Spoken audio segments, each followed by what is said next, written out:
കേട്ടിട്ട് എനിക്ക് 6 മാസമായി. നിരന്തരമായിട്ട് എപ്പോഴും ഇവൻ പറയണ തെറിത്താത്ത ഇവന് മടിയിലിട്ട് കൊടുത്ത പേര് തെറിത്താത്താണ്. ഈ മനുഷ്യൻ അച്ഛനാണ് എന്നെ തല്ലി.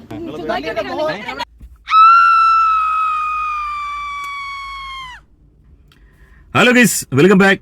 സോഷ്യൽ മീഡിയയിൽ ഇപ്പോൾ ഏറ്റവും അധികം ചർച്ച ചെയ്തുകൊണ്ടിരിക്കുന്ന ഒരു വിഷയം നമ്മുടെ മഞ്ജു പിള്ള ചേച്ചിയുടെ മകൾ ദയാ സുജിത്തുമായി ബന്ധപ്പെട്ട് ഒരു പ്രമുഖ യൂട്യൂബർ ഷെബീന ബീബി എന്നറിയപ്പെടുന്ന, നമുക്ക് അന്യല്ല, ഷെബീന ബീബി എന്നറിയപ്പെടുന്ന തെറുത്താത്ത എന്ന ഇരട്ടപ്പേര് വിളിക്കുന്ന ആ ഒരു യൂട്യൂബർ നടത്തിയ ഒരു പരാമർശവുമായി ബന്ധപ്പെട്ട് ആ ഒരു വീഡിയോയുമായി ബന്ധപ്പെട്ട് വലിയ രീതിയിലുള്ള കോൺട്രവേഴ്സി. ഇൻസ്റ്റഗ്രാം തുറന്നു കഴിഞ്ഞാൽ അതാണ് സംഭവം. ഇതുമായി ബന്ധപ്പെട്ട് അവർക്കെതിരെ കേസ് എടുക്കുമെന്നും അറസ്റ്റ് ചെയ്യുമെന്നുള്ള സംഭവങ്ങൾ കേൾക്കുന്നുണ്ട്. ചിലപ്പോൾ ശരിയായിരിക്കും. കാരണം ഞാൻ ആ ഒരു വീഡിയോ കണ്ടപ്പോൾ വളരെ മോശമായിട്ട്, അത്യന്തം മോശമായ രീതിയിൽ ഈ ഒരു പെൺകുട്ടിയെ പറഞ്ഞു എന്നാണ് മനസ്സിലാക്കാൻ സാധിക്കുന്നത്. അവർ തന്നെ അത് അക്സെപ്റ്റ് ചെയ്തു എന്ന് പറയുന്നു. പൊതുവേ യൂട്യൂബേഴ്സിൻ്റെ ആരുടെയും ഞാൻ വീഡിയോ കാണാറില്ല. സമയമില്ലാത്തതാണ് അതിന് പ്രധാന കാരണം. അതുകൊണ്ട് ഈ പറഞ്ഞ വീഡിയോയുടെ പ്രധാന ഭാഗം മാത്രമാണ് കണ്ടത്. ആ ഒരു വീഡിയോയിൽ ആ പരാമർശം വളരെ മോശമായിട്ട്, വളരെ വലിയൊരു അസൾട്ടായിട്ട് തന്നെ എനിക്ക് തോന്നിയത്. പിന്നെ ഈ വീഡിയോയിൽ ഞാനൊരു പകുതിക്ക് ശേഷം പറയാൻ പോകുന്നത് ഒരു പലതന്തയ്ക്കുണ്ടായ ഒരു വ്യക്തിയെക്കുറിച്ചാണ്. ഞാൻ പൊതുവേ ഇപ്പം എൻ്റെ ഒരു വീഡിയോയുടെ പാറ്റേൺ നിങ്ങൾക്കറിയാം, സാർക്കാസ്റ്റിക് ആയിട്ടാണ് പൊതുവേ വീഡിയോ ചെയ്യാറ്. നമ്മൾ ഈ പറഞ്ഞ അഗ്രഷനൊക്കെ മാറ്റിവെച്ച് അത്തരം ഒരു പാറ്റേൺ ഉണ്ടായിരുന്നു നേരത്തെ. പക്ഷേ ആ ഒരു ലെവൽ നമ്മൾ കഴിഞ്ഞ് ഈ ഒരു, അതായത് വളരെ മോശമായി സമൂഹത്തിന് നിരക്കാത്ത കാര്യങ്ങൾ ചെയ്യുന്ന ആൾക്കാർക്കെതിരെയാണ് ഞാൻ പൊതുവേ അത്തരത്തിലുള്ള വീഡിയോ ചെയ്യാറ്. പക്ഷേ ഈ ഒരു വീഡിയോ പകുതിക്ക് ശേഷം കാണാൻ താല്പര്യമുള്ളവർ മാത്രം കണ്ടാൽ മതി. അത്തരത്തിലൊരു പരനാറിയെക്കുറിച്ചാണ് ഞാൻ പറയുന്നത്. ഇനി ആദ്യം തന്നെ ഈ ഷെബീന ബീവിയുടെ വിഷയത്തിൽ വരുവാണെങ്കിൽ ഒരു തരത്തിലും ഈ ഒരു വിഷയത്തിൽ ഷെബീന ബീവി ചെയ്ത പ്രവൃത്തിയെ ന്യായീകരിക്കാൻ പറ്റത്തില്ല. കാരണം നമുക്ക് വളരെ സഭ്യമായ രീതിയിൽ വിമർശിക്കാം. ഞാൻ ആ ഒരു വിഷയത്തിൽ വീഡിയോ ചെയ്തു. അതായത് ഞാൻ ആ ഒരു വിഷയത്തിൽ ആ കുട്ടിയെ ഒന്നും പറയാണ്ടാണ് വീഡിയോ ചെയ്തത്. ഞാൻ ആ തമ്പനയിൽ വെച്ചേക്കുന്ന തന്നെ വികാരാധീനയായി മഞ്ജു ചേച്ചി പൊട്ടിത്തെറിച്ചു. അതിൽ ഞാൻ കൊടുത്ത ഒരു ക്ലിപ്പിംഗ് എന്ന് പറയുന്നത് മഞ്ജു ചേച്ചി ഇതുമായി ബന്ധപ്പെട്ട്, അതായത് തൻ്റെ മകൾക്ക് എതിരെ വരുന്ന സൈബർ അറ്റാക്ക്, അല്ലെങ്കിൽ തനിക്കെതിരെ വരുന്ന സൈബർ അറ്റാക്ക് കമൻറ്റ് ചെയ്യുന്നവർക്കെതിരെ പൊട്ടിത്തെറിക്കുന്ന മഞ്ജു ചേച്ചിയാണ് ഞാൻ അവിടെ കാണിച്ചത്. അത് പരിഹാസ രൂപേണ കാണിക്കാനുള്ള കാരണം ഇപ്പോഴും ഞാൻ ആ ഒരു സ്റ്റാൻഡിൽ ഉറച്ചു നിൽക്കുകയാണ്. നമ്മളിങ്ങനെ അങ്ങോട്ടും ഇങ്ങോട്ടും ചാഞ്ചാടിയുള്ള കളിയില്ല. അതായത് സോഷ്യൽ മീഡിയയിൽ ഒരു വലിയ വിഭാഗം ആളുകൾ, ഈ പറഞ്ഞ പുരോഗമനവാദികളുണ്ട്. അറ്റ് ദ സെയിം ടൈം പുരോഗമനമില്ലാത്ത വലിയൊരു ഭാഗം ആൾക്കാരുണ്ട്, അമ്മമാരായിട്ടുള്ള അല്ലെങ്കിൽ അതിൽ മൂത്ത ആൾക്കാരുണ്ട്. അവരൊന്നും ഈ പറഞ്ഞ കണക്ക് ഈ പറഞ്ഞ വസ്ത്രധാരണം ഒരുപക്ഷെ ഇഷ്ടപ്പെടുന്നവരല്ലായിരിക്കാം. ഇപ്പം മോഡലിംഗ് ആണെങ്കിൽ കൂടി അതൊരു മോഡലിംഗ് വേദിയിൽ അല്ലെങ്കിൽ അത്തരത്തിലുള്ള പ്ലാറ്റ്ഫോമിൽ കാണിക്കുമ്പോൾ ഒരുപക്ഷെ പരക്കെ അക്സെപ്റ്റൻസ് ഉണ്ടായേക്കാം. പക്ഷേ സോഷ്യൽ മീഡിയയിൽ ഇങ്ങനെ ഒരു പോസ്റ്റ് ഇടുമ്പോൾ അല്ലെങ്കിൽ ഒരു ഇമേജ് പങ്കുവെക്കുമ്പോൾ അതിനെ വിമർശിക്കാൻ ധാരാളം ആളുകൾ വരുന്നുണ്ട്. നമ്മുടെ ഒരു നാടിൻ്റെ സ്ഥിതി അനുസരിച്ച് ഒരുപാട് ആൾക്കാർ വരുന്നുണ്ട്. ഇവിടെയും അങ്ങനെ വന്ന് ഈ പറഞ്ഞ മഞ്ജു പിള്ള ചേച്ചിയുടെ മകളുടെ കമൻറ്റ് ബോക്സിൽ തന്നെ അത്ര ആൾക്കാർ വരുന്നുണ്ട്. അപ്പോൾ അവരെ നമുക്ക് ഒരിക്കലും അടച്ചാക്ഷേപിക്കാൻ പറ്റത്തില്ല. അവരുടെ സ്വാതന്ത്ര്യമാണ് വിമർശിക്കുന്നത്. അത് സഭ്യമായ ഭാഷയിലാണെങ്കിൽ ഒരിക്കലും നമുക്ക് അവരെ അടച്ചാക്ഷേപിക്കാൻ പറ്റത്തില്ല. പക്ഷെ നേരെ മറിച്ച് ഇവിടെ ഈ താത്ത ചെയ്ത പോലെ ഷെബീന ബീബി എന്ന് പറയുന്ന ഈ ഒരു സ്ത്രീ ചെയ്തത് വലിയൊരു അസൾട്ടായിട്ടാണ് നമുക്ക് ഫീൽ ചെയ്യുന്നത്. കാരണം അത്രയും അധികം അവർ തന്നെ അത് അക്സെപ്റ്റ് ചെയ്യുമെന്ന് പറയുന്നു. അത്രയും അധികം മോശമായ പദപ്രയോഗങ്ങൾ, ഒരിക്കലും നമ്മൾ കേട്ടാലും കണ്ടാലും തന്നെ മുഷിപ്പോകുന്ന അത്രയും മോശമായ പദപ്രയോഗങ്ങൾ അവർ ഉപയോഗിച്ചുകൊണ്ടായിരിക്കാം ഒരുപക്ഷെ ഇത്രയും അധികം ഈ ഒരു വിഷയം വൈറലാവാനും എല്ലാവരും കൂടെ ചേർന്ന് ഇവരെ ഏറിൽ കയറ്റാനുള്ള ഒരു കാരണമെന്ന് ഞാൻ മനസ്സിലാക്കുന്നു. അതുകൊണ്ട് ഈ ഒരു വിഷയത്തിൽ എനിക്ക് പറയാനുള്ളത്, ഈ ഒരു സംഭവം നമുക്ക് വിമർശിക്കാം, നമുക്കിഷ്ടമല്ല. എനിക്കിപ്പോൾ ഒരിക്കലും ഈ പറഞ്ഞ മാരടം തുറന്ന് കാണിക്കുന്ന രീതിയിൽ വസ്ത്രം ധരിക്കുന്നവരെ ഞാനൊരിക്കലും അംഗീകരിക്കത്തില്ല. ഈ പറഞ്ഞ എന്താ പറയുക, ലൈവിൽ മൊത്തം തുണി അടിക്കുന്ന കുറേ ഇൻസ്റ്റാഗ്രാം പെണ്ണുങ്ങളുണ്ട്. എങ്ങനെ നമുക്ക് അവരെ സപ്പോർട്ട് ചെയ്യാൻ പറ്റുക? അപ്പോൾ അത്തരം ആൾക്കാരെയും നമുക്ക് ഈ ദയാസുജിത്തിനെ കമ്പയർ ചെയ്യാൻ പറ്റത്തില്ല. അവർ മോഡലിംഗ് പഠിച്ച് മുന്നോട്ട് വന്ന ഒരാളാണ്. പക്ഷെ അവർ ഈ പറഞ്ഞ നമ്മുടെ സാധാരണക്കാർക്കിടയിലുള്ള ഈ ഒരു വേദിയിൽ യൂട്യൂബിൽ ഇത് പങ്കുവെക്കുമ്പോൾ ചിലപ്പോൾ വിമർശനം ഉണ്ടാവും.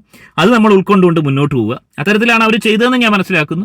ആ രീതിയിൽ ആൾക്കാരെ വിമർശിച്ച മഞ്ജു ചേച്ചിക്കെതിരെ തക്കതായ മറുപടി 700ഓളം കമൻറ്റുകളാണ് എൻ്റെ വീഡിയോയിൽ വന്നേക്കുന്നത്. മഞ്ജു ചേച്ചിക്കെതിരെ ആൾക്കാർ കമൻറ്റ് ഇട്ടിട്ടുണ്ട്. പക്ഷേ ഈ താത്ത ചെയ്തത് ആ കൊച്ചിനെ വളരെ മോശമായ രീതിയിൽ അവഹേളിക്കുന്ന രീതിയിലുള്ള സ്റ്റേറ്റ്മെൻറ്റ് പറഞ്ഞു. കേട്ടാലറയ്ക്കുന്ന രീതിയിലുള്ള സ്റ്റേറ്റ്മെൻറ്റാണ്. അതിനെതിരെ തീർച്ചയായും ആൾക്കാർ പ്രതികരിച്ച പ്രതികരണമാണ് നമ്മൾ കണ്ടത്. ഇനി ഞാൻ പറയാൻ പോകുന്നത് മറ്റൊരു വ്യക്തിയെക്കുറിച്ചാണ്. അതായത് സ്വന്തമായി TV ഉണ്ടെന്ന് അവകാശപ്പെട്ടിരുന്ന ഒരു യൂട്യൂബർ JBI TV എന്ന് പറയുന്ന ഒരു പരമനാറി എന്ന് തന്നെ ഞാൻ ഇവനെ പറയാൻ ആഗ്രഹിക്കുക. കാരണം ഇവനെ ഒരു വട്ടം ഞാൻ ഇവന് വാണിംഗ് കൊടുത്തതാണ്. അതിനുശേഷം ഞാൻ ഇവനെ പറ്റി ഒരു കാര്യവും പറഞ്ഞിട്ടില്ല. എനിക്ക് തോന്നുന്നു 2024 കാലഘട്ടത്തിലാണെന്ന് തോന്നുന്നു. ഇതിപ്പോൾ പറയാനുള്ള കാരണം ഈ ഒരു വിഷയം ഞാൻ എടുക്കേണ്ടെന്ന് വിചാരിച്ച, അല്ലാതെ ഞാൻ ഈ പറഞ്ഞ എൻ്റെ രീതിയിൽ വീഡിയോ ചെയ്ത് എനിക്ക് അത്യാവശ്യം വ്യൂസ് ഉണ്ട്, ഒരു കുഴപ്പമില്ലാതെ രീതിയിൽ പോകുന്നുണ്ട്. ഞാൻ പൊതുവേ ഈ സർക്കാസ്റ്റിക്കായിട്ടാണ് വീഡിയോ ചെയ്യുന്നത്. അത് കാണാൻ പ്രേക്ഷകരുണ്ട്. ആ രീതിയിൽ മുന്നോട്ട് പോയിക്കൊണ്ടിരിക്കുകയാണ്. ആകെ ഒരു പരാതിയാണ് എനിക്കെതിരെ വന്നിട്ടുള്ളത്. അബദ്ധത്തിൽ ഒരു നാഗ്പിഴവിൻ്റെ പേരിൽ ഒരു പേര് പറഞ്ഞിട്ടില്ല. ആ ഒരു പരാതിയാണ് എനിക്കെതിരെ ഇത്രയും കാലത്തിനിടയ്ക്ക് വന്നിട്ടുള്ളത്. അല്ലാതെ ഒരാളും എനിക്കെതിരെ പരാതിയായിട്ട് വന്നിട്ടില്ല. പിന്നെ ഈ JBA TV എന്ന് പറയുന്ന ഈ പരനാറി ഇവൻ ചെയ്ത ഒരു നെറുകേട്. ഇവൻ ഇന്നലെ ഒരു പോസ്റ്റ് ഇട്ടിരിക്കുന്നു. ആ ഒരു പോസ്റ്റ് എന്ന് പറയുന്നത് ഈ പെൺകുട്ടിയെ സപ്പോർട്ട് ചെയ്തുകൊണ്ടൊരു പോസ്റ്റാണ്. ആ ഒരു പോസ്റ്റിൽ, അതായത് ഇത്രയും അധികം ഈ ഒരു വിഷയം നടന്നിട്ട് ഇവനൊരു വീഡിയോ ഇതുമായി ബന്ധപ്പെട്ടിട്ടില്ല. ഇവൻ പറയുന്നത് ഞാനൊന്ന് വായിക്കാം, നിങ്ങളൊന്ന് ശ്രദ്ധിക്കുക. ഈ ഒരു പോസ്റ്റിൽ ഷെബീന ബീവിക്കെതിരെ പോസ്റ്റിലൂടെ ആശാൻ പൊട്ടിത്തെറിച്ചിരിക്കുകയാണ്. സോഷ്യൽ മീഡിയയിലെ മാലിന്യങ്ങൾക്കെതിരെ നിയമ നടപടി അനിവാര്യം. സമൂഹ മാധ്യമങ്ങളിൽ വർദ്ധിച്ചു വരുന്ന സൈബർ ആക്രമണങ്ങൾക്കും വ്യക്തിഗത നടത്തുന്ന തൊഴിലായി കാണുന്ന ഒരു വിഭാഗം ഡിജിറ്റൽ കഴുകന്മാർക്കുമെതിരെ പ്രതികരിക്കേണ്ട സമയം അതിക്രമിച്ചിരിക്കുന്നു. കഴിഞ്ഞ ദിവസം ഷെബീന ബീവി എന്ന യൂട്യൂബ് ചാനലിൽ പ്രിയ കലാകാരി മഞ്ജു പിള്ളയുടെ മകൾ സുജിത്തിനെതിരെ വന്ന വീഡിയോ അതീവ ഗൗരവവും അപലപനീയവുമാണ്. ഒരു വ്യക്തിയുടെ മൗലിക അവകാശങ്ങളും മാന്യമായ കുറേ കാര്യങ്ങൾ അവൻ പറയുന്നുണ്ട്. അതിന്റെ ഏറ്റവും അവസാനം അവൻ പറഞ്ഞ ഒരു സ്റ്റേറ്റ്മെന്റ്, അതാണ് എന്നെ ഘടാതെ ആകർഷിച്ചത്. അവൻ വെച്ചിരിക്കുന്നത് 2-3 യൂട്യൂബേഴ്സിന്റെ പേര് വെച്ചിട്ടുണ്ട്. അതിൽ എൻ്റെ പേരും വെച്ചതിന് ശേഷം അവൻ പറഞ്ഞിരിക്കുന്നത് ഈ പറഞ്ഞ യൂട്യൂബേഴ്സാണ് ഈ രീതിയിൽ, അതായത് കേസ്, അതിൽ ബ്ലോഗ്സ്, ജിനൂസ്, വിവിഹിറെ തുടങ്ങിയ ചാനലുകൾ ഇത്തരത്തിൽ ഇരകളെ കണ്ടെത്തി തരംതാണ തമ്പുനേനുകൾ തലക്കെട്ടുകളും നൽകി സൈബർ ആക്രമണത്തിന് വഴിമരുന്നിടുന്നു. ദയാസുജിത്ത് എന്ന ഇരയെ ഇവരുടെ തമ്പുനയിലും എങ്ങനെ പരിഗണിക്കുന്നു എന്നതിൽ നിന്നും വ്യക്തമാണ് ഇവരുടെ കഴുക വ്യക്തിത്വം. ഇവരുടെ ചിന്താഗതിയിലെ ക്രിമിനൽ സ്വഭാവം വ്യക്തമാണ്. ഇവരൊക്കെ വാദിക്കും, ഞങ്ങൾ സപ്പോർട്ട് ചെയ്യുവാണ്. ഇവരെ ട്രോമയിലേക്ക് തള്ളിയിടുക, ഇരയെ, വേട്ടക്കാരുടെ വാക്യങ്ങൾ, ആക്രമണത്തിന് കാരണമായ ഫോട്ടോ, അതൊക്കെ ഇവർ വീഡിയോയ്ക്ക് വ്യൂ കൂട്ടാനിടും. അതായത് യാതൊരു ആവശ്യമില്ലാതെ ഇവൻ എൻ്റെ പേര് അവിടെ എടുത്ത് പരാമർശിച്ചെന്ന് മാത്രമല്ല, എൻ്റെ ആ തമ്പനിയിലടക്കം, ആ തമ്പനിയിൽ നിങ്ങളൊന്ന് നോക്കുക. ഞാൻ ഈ വിഷയത്തിൽ പറഞ്ഞിരിക്കുന്ന ആ തമ്പനിയിൽ ഞാനൊന്ന് വായിച്ചു കേൾപ്പിക്കാം. അതായത് മകളുടെ വസ്ത്രധാരണം വികാരധീനയായി പൊട്ടിത്തെറിച്ച് മഞ്ജു പിള്ള. ഇത് അനുവദിക്കാൻ കഴിയില്ല, നിലപാട് വ്യക്തമാക്കി മഞ്ജു ചേച്ചി. അതായത് മകളുടെ വസ്ത്രധാരണവുമായി ബന്ധപ്പെട്ട് ഈ രീതിയിൽ ഉണ്ടാവുന്ന സൈബർ ആക്രമണം അനുവദിക്കാൻ കഴിയില്ലെന്ന് മഞ്ജു ചേച്ചി വ്യക്തമായി മഞ്ജു ചേച്ചി പറയുന്ന ആ ഒരു വീഡിയോ ക്ലിപ്പ് വെച്ചാണ് വീഡിയോ ചെയ്തിരിക്കുന്നത്. അതിലെവിടെയും ഒരു മോശം വാക്ക് ഇവരെ ആരെയും പറഞ്ഞിട്ടില്ല. ഒരു തെറ്റായ ഒരു മിസ്ലീഡിംഗ് തമ്പനയിലും കാര്യങ്ങളും ഒന്നും അതിലില്ല. അത് തുറന്ന് ഇപ്പോഴും കാണാം, ആ വീഡിയോ അവിടെ ഉണ്ട്. അതിന്റെ താഴെ വന്ന കമന്റുകളിൽ ഏറെക്കുറെ എല്ലാ കമന്റുകളും മഞ്ജു പിള്ള ചേച്ചിയുടെ ആ ഒരു നിലപാടിന് എതിരാണ്. അപ്പോൾ ആ ഒരു വീഡിയോ ചെയ്യുന്നത് ഈ ഒരു വിവാദം, അതായത് ഈ ഒരു വിവാദം കത്തിപ്പടരുന്നതിന് മുമ്പുള്ളൊരു വീഡിയോ ആണത്. ആദ്യത്തെ വീഡിയോ ആണ്. അതിനുശേഷമാണ് പലരും ആ ഒരു വിഷയത്തിൽ വീഡിയോ ചെയ്യാൻ തുടങ്ങിയത്. അപ്പോൾ ആ ഒരു വീഡിയോയും കൂടെ പരാമർശിച്ചിട്ട് ഈ ഒരു വിഷയത്തിൽ പരാമർശിച്ച് ഈ നാറ് ചെയ്ത പരിപാടി, ഇവൻ ആരാണെന്ന് നിങ്ങൾ അറിയണം. ഇവൻ അതിന്റെ താഴെ ഇട്ടേക്കുന്ന അവന്റെ ചാനൽ നിർത്തുവാണ്, അവന് പഴയ പോലെ വ്യൂസ് ഇല്ലെന്നൊക്കെ പറഞ്ഞ് ഇവൻ കുറെ കാര്യങ്ങൾ പറയുന്നുണ്ട്. അതിന്റെ പ്രധാന കാരണം ഈ അപരാധി മോൻ പറയാതിരിക്കാൻ നിർത്തിയില്ല. ഈ മണകുടാഞ്ചനെ ആളുകൾ മടുത്ത്, അതായത് ഇവന്റെ ഈ പുരോഗമനവാദം, കള്ള പുരോഗമനവാദം എന്ന് പറഞ്ഞുകൊണ്ട് ഇവന്റെ വീഡിയോ ഞാൻ കാണാറില്ല. ഇവൻ ഈ അഴിച്ചുവിടുന്ന വർഗീയത, വലിയൊരു ഭാഗം മുസ്ലിംസിനെതിരെ വീഡിയോ ചെയ്യുക, ഇവന് ഇഷ്ടമില്ലാത്ത കുറച്ച് ആൾക്കാർക്കെതിരെ വർഗീയപരമായി വീഡിയോ ചെയ്യുക, ആരിഫ് ഹുസൈനെ പോലുള്ള ബഹുഭൂരിപക്ഷം ആളുകളും വെറുക്കുന്ന ആൾക്കാരെ കൊണ്ടിരുത്തി ഇന്റർവ്യൂ, അത്തരം അപരാധങ്ങൾ കാണിച്ചതിന് ശേഷം ഒരു പുരോഗമനവാദിയാണെന്ന് കാണിക്കാനൊക്കെ ശ്രമിച്ചത് സമ്പൂർണ്ണ പരാജയമായി. ഇനി ഇവൻ ചെയ്തൊരു നാർത്തരം നിങ്ങൾ മനസ്സിലാക്കണമെങ്കിൽ അലവലാതി ചെയ്തത്, ഈ അലവലാതി ഒരു 2 വർഷം മുന്നേ ഞാൻ ഇവനെ വിമർശിച്ചൊരു വീഡിയോ ചെയ്യാനുള്ള കാരണം നിങ്ങൾ മനസ്സിലാക്കുക.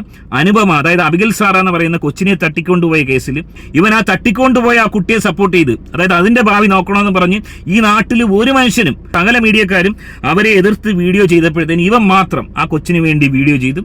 അധികം ആൾക്കാരെ സപ്പോർട്ട് കിട്ടിയില്ല. പക്ഷേ ആ ഒരു വീഡിയോ കണ്ടിട്ട്, അന്ന് ഞാൻ ഈ വിഷയത്തിൽ, ഞങ്ങൾ ഈ വീഡിയോ ചെയ്യുന്ന സമയത്ത് ഈ വിഷയത്തിൽ ഏതാണ്ട് 1,00,000-ലധികം ആളുകൾ കണ്ട ഒരു വീഡിയോയിൽ ഇവനെ ഞാൻ പരാമർശിച്ചു. അബിഗൽ സാറെ തട്ടിക്കൊണ്ടുപോയ അനുപമയെ സ്നേഹിക്കുന്ന ആളുകളെന്ന് പറഞ്ഞ് ഇവനെ പരാമർശിച്ചത് ഇവന് വലിയ ക്ഷീണമായി. ഇവൻ ചെയ്ത ഒരു തെണ്ടിത്തരം നോക്കുക. ഇവൻ എൻ്റെ ഇൻസ്റ്റഗ്രാമിൽ പോയതിന് ശേഷം എൻ്റെ പേഴ്സണൽ ഫോട്ടോ, വൈഫിന്റെ ഫോട്ടോ, കുട്ടിയുടെ ഫോട്ടോ, അമ്മയുടെ ഫോട്ടോ, കുടുംബത്തിലെ ഓരോരുത്തരുടെയും ഫോട്ടോ എടുത്തുകൊണ്ട് വെച്ച് അപരാധം ഇവൻ പറഞ്ഞു. എൻ്റെ കുടുംബത്തിലുള്ള ആളുകളെ, സോഷ്യൽ മീഡിയയിൽ ഇല്ലാത്ത എൻ്റെ കുടുംബത്തിലെ ആളുകളെ വെച്ച് ഇവൻ വീഡിയോ ചെയ്ത്, ആ വീഡിയോ 45,000 പേര് കണ്ടു. ഞാൻ ആ വീഡിയോ കണ്ടിട്ട് എനിക്ക് സ്ട്രൈക്ക് കൊടുക്കാം, കേസ് കൊടുക്കാം, ഇതൊക്കെ ഉണ്ടെന്നിരിക്കെ ഞാൻ ഇതൊന്നും ചെയ്യാതെ ഇവന്റെ ഇൻബോക്സിൽ പോയിട്ട് ഞാൻ 10 തെറി, കേട്ടാൽ അറയ്ക്കുന്ന തെറി, ഈ നാറിയെ ഞാൻ വിളിച്ചു. ഈ നാറി തെറി കേട്ടിട്ട് ഓടിയവൻ, കണ്ടം വഴി ഓടി. ഇവൻ പണ്ട് ചെറുത്താന്റെ വീട്ടിൽ പോയവൻ. അപ്പൊ ചെറുത്താന്റെ വീട്ടിൽ പോയി മാസ് കാണിച്ച നാറിയവൻ. ഇവൻ ഈ തെറി കേട്ടിട്ട് ആ വീഡിയോ അവനെ ഒഴിവാക്കി. ആ വീഡിയോ അന്ന് തന്നെ ബ്ലർ ചെയ്ത് ആ വീഡിയോ പിന്നീട് അവൻ ഒഴിവാക്കി. അവനുമായിട്ട് ഞാൻ ഒരു പ്രശ്നമില്ല, പിന്നെ ഇതുമായി ബന്ധമായിട്ട് മിണ്ടിയിട്ടുമില്ല. എന്നാലോചിച്ച് നോക്കുക, ആ ഒരു വിഷയത്തിൽ, അതായത് പബ്ലിക്കായിട്ടൊരു വിഷയത്തിൽ അഭിപ്രായ വ്യത്യാസം വന്നതിന്റെ പേരിൽ യവനെന്റെ പേഴ്സണൽ കാര്യങ്ങൾ കൊണ്ടിട്ട് എൻ്റെ വീട്ടുകാരെ വെച്ച് വീഡിയോ ചെയ്തൊരു അപരാധി മോനായവൻ. ഇവൻ എങ്ങനെയാണ് ഇത് പറയാനുള്ള റൈറ്റ്? അത്തരത്തിൽ ആളുകളെ ഇരയാക്കിയ ഒരു നാറിയായവൻ. അപ്പൊ ഈ നാറി എന്തുകൊണ്ട് നീ ഈ ഷെബീന ബീവിക്കെതിരെ ഒരു വീഡിയോ ഇട്ടില്ല? ഈ പോസ്റ്റ് ഇടുന്നതിന് പറയാം കേസ് കൊടുന്ന് പറയുന്നത്. നിന്നെ പോലെ 7ാം കൂലി 4ാം കിടയുടെ കേസ് ആര് പരിഗണിക്കും? ആരാ നിന്റെ കേസ് പരിഗണിക്കുക? ആരെടുക്കും നിന്റെ കേസ് മുഖവിലയ്ക്ക്? നീ എന്തുകൊണ്ടൊരു വീഡിയോ ഇട്ടില്ല? നട്ടല്ലുള്ളവനാണെങ്കിൽ ഈ ഒരു വീഡിയോ ഇടുന്ന നാറി. നീ ഒരു വീഡിയോ ഈ ഷെബീന എന്ന് പറയുന്ന ഈ ഷെബീന ബീവിക്കെതിരെ ഒരു വീഡിയോ ഇട്. ഞാൻ ചെയ്തിട്ടുണ്ട്, എനിക്ക് ഉറപ്പിച്ച് പറയാം. ഈ സോഷ്യൽ മീഡിയയിൽ എനിക്ക് മുമ്പ് ശേഷം ഒരുത്തനും ചെയ്തിട്ടില്ല. ഈ പറഞ്ഞ യൂട്യൂബർ, എനിക്കൊരു യൂട്യൂബറെ മേടിക്കേണ്ട ആവശ്യമില്ല. ഒരു യൂട്യൂബറെ എനിക്ക് പേടിയില്ല. ഞാനുമായിട്ട് സൗഹൃദമുള്ളവരുണ്ട്, വലിയ സൗഹൃദമില്ല എന്നാലും സൗഹൃദമുള്ളവരുണ്ട്. ഒരു യൂട്യൂബറെ എനിക്ക് പേടിയില്ല, ഒരു വ്യക്തിയെ. യൂട്യൂബർ എന്നല്ല ആരെയും എനിക്ക് പേടിക്കേണ്ട ആവശ്യമില്ല. എനിക്ക് പറയാനുള്ള ഞാൻ പറയും, പറഞ്ഞിട്ടുണ്ട്. ഷെബീന ബീവി എന്ന് പറയുന്ന സ്ത്രീ ഇപ്പോൾ അവരുമായിട്ട് ഞാൻ ഒരു വിഷയത്തിലും ഇല്ല, ഒരു പണക്കവും പ്രശ്നങ്ങളോ ഒന്നുമില്ല. അത് കഴിഞ്ഞ കേസാണ്. കഴിഞ്ഞ കാര്യങ്ങൾ ഇങ്ങനെ കൊണ്ടു നടക്കുക എന്നുള്ളത് എൻ്റെ ഒരു ഇതല്ല, എൻ്റെ രീതിയല്ല. അത് കഴിഞ്ഞ കേസാണ്. അതായത് 3 വർഷം മുന്നേ പലരും ഇപ്പോൾ ആ ഒരു ക്ലിപ്പ് ഇടുന്നതുകൊണ്ട് ഞാൻ പറയുക, പലരും ആ ഒരു ക്ലിപ്പ് ഇടുന്ന ഒരാളെ അടിക്കുന്നതൊക്കെ ഇടുന്നുണ്ട്. എന്താണെന്ന് സംഭവിച്ചത്? ഞാനും അവരും തമ്മിൽ വലിയ വഴക്കുണ്ടാവുന്നു. അപ്പോൾ എന്നെ സംബന്ധിച്ച് ആ ഒരു ഫൈറ്റിൽ വിജയിക്കുക എന്നുള്ളത് എൻ്റെ ഒരു ലക്ഷ്യം തന്നെയാണ്. അത്തരത്തിൽ വിജയിച്ചൊരു വ്യക്തിയാണ് ഞാൻ. ആ ഒരു വീഡിയോ ഒരു ചെറിയ ക്ലിപ്പിങ് ഞാൻ വെക്കാം. മറ്റേ പലരും ഇടുന്ന ക്ലിപ്പിങ് ഞാൻ വെക്കുന്നില്ല. കാരണം അടിക്കുന്ന അടി കൊള്ളുന്നതൊന്നും അദ്ദേഹത്തിന് അപമാനിക്കാൻ വേണ്ടി ഞാൻ ഇനി വെക്കുന്നില്ല. എന്നാലും ആ ഒരു ക്ലിപ്പിങ് ഞാൻ വെക്കാം.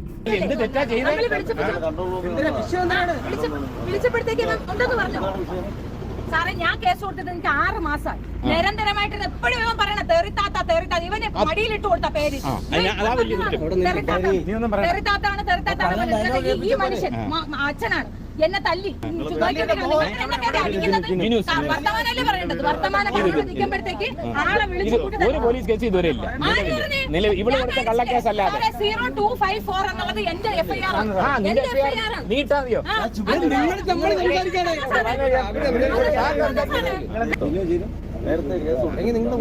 കേസുണ്ട് 4-5 മാസമായി.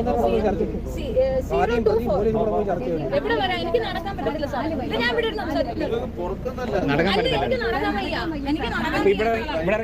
ഡ്രൈവൊക്കെ ചെയ്യും. ഞാൻ എഴുന്നേറ്റിരിക്കത്തില്ല. കാരണം അങ്ങോട്ട് എഴുന്നേറ്റിരിക്കാൻ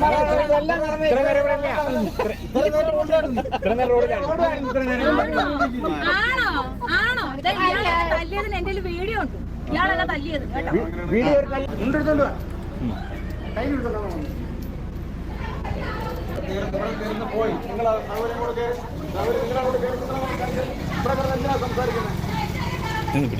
ഇതേതാണ്ട് ഒരു 1/2 മണിക്കൂറോളമുള്ള ഒരു ക്ലിപ്പാണ്. പലരും കണ്ടതാണ്. ഏതാണ്ട് ഫേസ്ബുക്കിൽ 1.4 മില്യൺ ഒരു ചാനലിൽ ഒരു വീഡിയോ ഇപ്പോഴും അത് കിടപ്പുണ്ട്. വ്യൂസ് 14 ലക്ഷം ആളുകൾ കണ്ട്. എൻ്റെ ചാനലിൽ തന്നെ ഏതാണ്ട് 3 ലക്ഷം ആൾക്കാർ കണ്ട്. അപ്പം ഇത് കണ്ട ആൾക്കാരാണ് ഏറെ പേരെ. അന്ന് ആ ഒരു സാഹചര്യത്തിൽ എനിക്കെതിരെ അവർ നിന്നപ്പോൾ, ഞാൻ അവർക്കെതിരെ നിന്നപ്പോൾ എനിക്ക് ജയിക്കാൻ വേണ്ടി ഞാൻ ഏതറ്റം വരെയും വണ്ടി തടയിട്ട് വെച്ചതിന് ശേഷം അവരെ ബ്ലോക്ക് ചെയ്ത് നിർത്തിയേക്കുന്നതാണ്. അത് പിന്നെ കേസും വഴക്കോട്ടൊക്കെ പോയി. അത് ആ വിഷയം കഴിഞ്ഞു. അപ്പം ഞാൻ ചെയ്തതിൻ്റെ 4-1 ഏതെങ്കിലും ഒരുത്തം ഇവിടെ ചെയ്തിട്ടുണ്ടോ ഇവർക്കെതിരെ? നിനക്ക് ചെയ്യാൻ പറ്റുമോ? ഞാൻ നിന്നെ വെല്ലുവിളിക്കുന്നു. നീ ഒരു വീഡിയോ ഇടാൻ, അതായത് 4 വാക്ക് പറഞ്ഞൊരു വീഡിയോ ഇടാൻ നീ തയ്യാറാവടാ. ഉളുപ്പില്ലാത്ത നാറി. നീ എന്തോ ഫെമിനിസ്റ്റാന്ന് പറയുന്നത്? നിനക്ക് ധൈര്യയുടെ നട്ടലുള്ള ഒരു ആൺകുട്ടിയാണെങ്കിൽ നീ ഒരു 10 വാക്ക് ഇവർക്കെതിരെ പറ. നീ ഇരുന്ന് കൊണയടിക്കാതെ, വീട്ടിൽ കയറി ഇരുന്ന് കൊണയടിക്കുക. ഒരു ഒട്ടുമിക്ക എല്ലാ യൂട്യൂബേഴ്സിന്റെയും പരിപാടി ഈ കാറിലും വീട്ടിലും കയറി ഇരുന്ന് കൊണയടിക്കുക എന്നുള്ളതാണ്. നേരിട്ട് വന്നാൽ എന്ത് ചെയ്യാന്ന് കാണിച്ചു കൊടുത്ത വ്യക്തിയാണ് ഞാൻ. ഈ പറയപ്പെടുന്ന സ്ത്രീയെ തന്നെ ഇവർ ആളെ കൂട്ടി വന്നപ്പോൾ എങ്ങനെ നേരിടാന്ന് കാണിച്ചു കൊടുത്ത ഒരു വ്യക്തിയാണ് ഞാൻ. ആ എന്നെ ഇവിടെ വെച്ചിട്ട് നീ അപരാധിക്കാൻ നീ നോക്കണ്ട.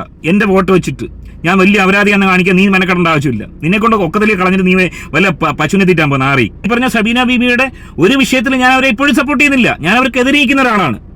പക്ഷെ ഈ ഒരു വിഷയത്തിൽ നീ അത്തരത്തിൽ അവരെ എതിർക്കുന്നുണ്ടെങ്കിൽ നീ ഒരു വീഡിയോ ഇട്ട് പറയണം.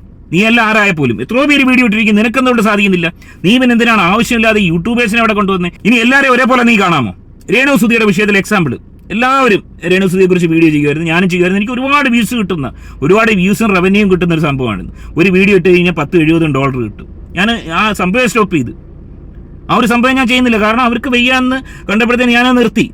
അപ്പോൾ എല്ലാ യൂട്യൂബേഴ്സും ഒരേപോലെ ആണെന്ന് നീ ധരിക്കരുത്. ഞാൻ എൻ്റെ തമ്പനയിൽ എന്തെങ്കിലും വെച്ചിട്ടുണ്ടെങ്കിൽ കറക്റ്റ് ആ വീഡിയോയിൽ ആ സംഭവം ഉണ്ടായിരിക്കും. ആ സംഭവം എവിടെങ്കിലും ആ ഒരു വീഡിയോയിൽ ഇത് പരാമർശിക്കും. അത് എൻ്റേതായ വേയിൽ സാർക്കാസ്റ്റിക് രീതിയിൽ അവതരിപ്പിക്കുന്നത് കാണാൻ ഓഡിയൻസ് ഉണ്ടായതുകൊണ്ടാണ് ഞാനിപ്പോഴും ഇവരുടെ ഇടയിൽ ഏറ്റവും ലേറ്റായിട്ട് വീഡിയോ ഇടുന്ന ആളായിട്ട് കൂടി ഞാനിവിടെ നിൽക്കുന്നത്. എന്താണ് എൻ്റെ വീഡിയോ കാണാൻ ആളുണ്ടെന്നുള്ളതാണ്. ഏറ്റവും ആദ്യം എക്സ്ക്ലൂസീവായിട്ടോ പെട്ടെന്ന് കൊണ്ടുവരാനൊന്നും എനിക്ക് പറ്റത്തില്ല.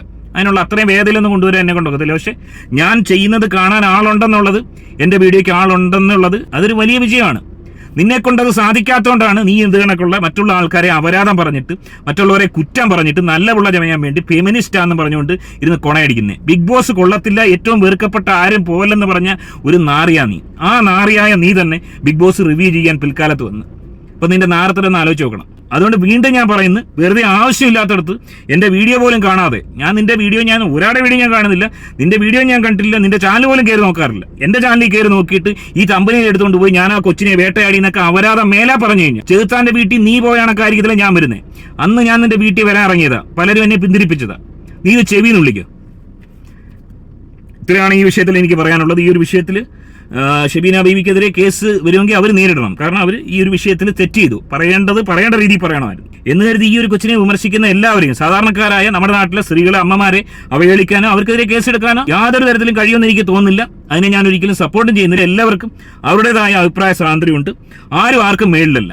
അഭിപ്രായം പറയാനുള്ള സ്വാതന്ത്ര്യം എല്ലാവർക്കും ഉണ്ട്. അത് അവഹേളനമായി മാറില്ല എന്നുള്ളതാണ് എനിക്ക് പറയാനുള്ളത്. എങ്ങനെയാണ് നിങ്ങൾ ഇതിനെ കാണുന്നത്? നിങ്ങളുടെ അഭിപ്രായം കമന്റ് അറിയപ്പെടുത്ത ആദ്യമായിട്ട് വീഡിയോ കാണുന്ന വീഡിയോ ഒന്ന് ലൈക്ക്, ചാനൽ സബ്സ്ക്രൈബ് ചെയ്ത് വീഡിയോ ഒന്ന് ഹൈപ്പ് ചെയ്ത് കാണുക. മറ്റൊരു വീഡിയോ ആയിട്ട് കാണാം. ബൈ.